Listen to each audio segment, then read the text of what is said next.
Les résultats du premier tour des législatives ont montré une très forte poussée, un ancrage en tout cas du vote Rassemblement national d'extrême droite. Nous sommes encore dans une autre forme de sidération, un bouleversement, car effectivement, le Rassemblement national est aux portes du pouvoir, mais nous ne devons pas nous résigner. L'alternative justement au Rassemblement national aujourd'hui, c'est le nouveau Front populaire qui est en capacité d'apporter une autre réponse que le repli sur soi, que le rejet de l'autre, qui est la proposition dans les faits, dans les politiques menées par le Rassemblement national. Le Rassemblement national fait croire aux Françaises et aux Français qu'ils vont défendre leur pouvoir d'achat et proposer des mesures sociales. On parle beaucoup des idées de l'extrême droite, mais concrètement, qu'est-ce qu'ils votent à l'Assemblée nationale?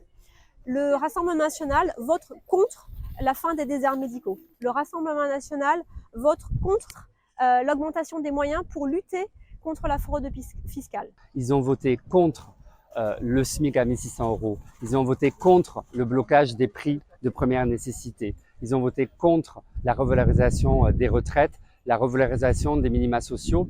Ils votent contre une politique agricole qui favorise les revenus des agriculteurs. Bref, sur tous les sujets qui permettent justement d'augmenter le pouvoir d'achat, la réalité, c'est que le Rassemblement national vote contre, comme d'ailleurs les macronistes. En matière de services publics, ils ont voté contre la mise en place d'un service public de la petite enfance, contre l'augmentation des moyens alloués à la lutte contre la fraude fiscale, contre le rétablissement de l'ISF, de l'impôt sur les grandes fortunes.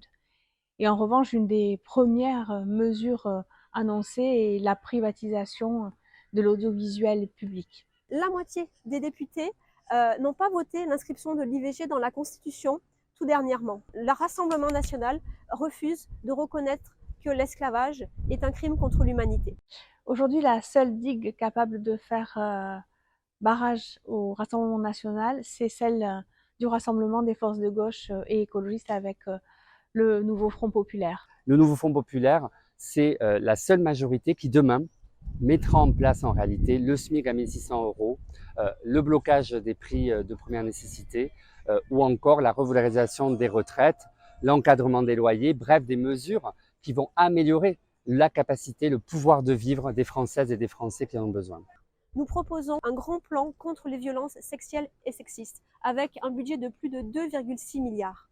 Nous proposons également de créer un grand pôle public du médicament, avec la constitution du stock.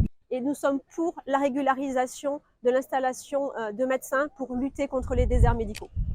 Le Front populaire porte des propositions qui sont simples, concrètes et qui peuvent être mises en place rapidement. L'urgence aujourd'hui, c'est de protéger nos services publics, c'est d'arrêter la casse de la santé, de l'école. Et c'est aussi travailler et œuvrer pour de la justice sociale et la justice climatique, car il n'y aura pas de justice climatique sans justice sociale. Parce qu'aujourd'hui, ce qu'il nous faut défendre, ce sont les valeurs de la République, c'est la liberté, c'est l'égalité et c'est la fraternité à laquelle veut s'attaquer en réalité l'extrême droite si elle prenait le pouvoir. Donc mobilisons-nous le 7 juillet, pas une voix ne doit aller à l'extrême droite et chacune des voix doit aller au candidat ou à la candidate du nouveau Front populaire ou l'autre candidature républicaine qui fera barrage à l'extrême droite.